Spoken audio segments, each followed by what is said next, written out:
लालाय गारलाय 15 जनसो लानो हागौमोन इमान बेखायदा टाइमाव ओंखायनो बिफाखौ रागा जोङो आं मालाबा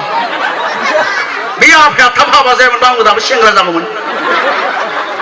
गासिबो दसा बिफानिनो ओंखायनो मालाबा फट'खौनो रागा जोंनानै होनोसै नामा मोनलाय आफाखौ आफाया थैबायलै थ' बेबायदिजों जेबो जानाय नङा मिथिबायना सनाफोर बेबायदिजों जेबो जानाय नङा माबा मोनसे जानांगोन आरो माबा मोनसे जानांगौबा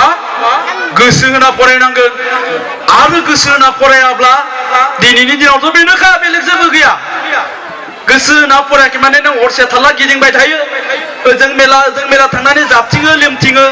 सिख्लाफोरजों लाइन मारियो बैसोआ बारलांबाय टाइमा बारलांबाय नोंनि दिन फैबाय खामला हाजिरा मावनानै जा आरो नोंनि फिसाया मा जाबावगोन दा नोंहाबोथ' गथ' गथाय जागोन नोंनि गथ' गथायनि अबस्थायाबो बेनो जागोन दा ओंखायनो सम थानायावनो नैबे समावनो बेनो सम बे सम थानायावनो नोङो मा जानांगौ बे डिसिसनखौ ला बे समा बारग'लाङोब्ला उननि डिसिसना जेरावबो खामानि फैया दा आं मोनसे खोथा होननो नागिरदों फैगौ गोदान बोसोर माने फैबायानो नङा होमबा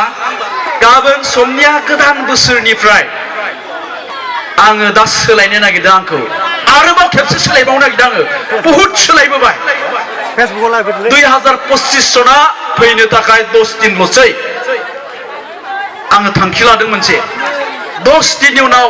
आरो आं सोलायबावनोसै माबायदि सोलायनो थांनाय समाव आं जिखिनि मावबोबाय आंनि माखासे गोरोन्थिफोरखौ आं नुदों दा बे गोरोन्थिफोरखौ सुद्रायनो नागिरदों आङो 2010 सनाव आंनि गाज्रि साननाय गाज्रि मावनाय गाज्रि बुंनाय गाज्रि जानाय लोंनायफोरखौ सब चेन्ज खालामनो नागिरदों आङो खारन जों चेन्ज जानो हायो नालाय आरो आंखौ फोसाबना लाबावनो नागिरदों आङो दा आं फरायसाफोरखौबो बुंबाय बे समावनो जोङो चेन्ज खालामनानै लानो हायो चेन्ज जानांगौ आरो जुदि जों सोलायनो रोङाब्ला जोंनियावबो जेबो लाइफआव जेबो परिबर्तन फैनाय नङा बे माखासे बिमा बिफाफोर दङ आं बिसोरखौबो बुंगोन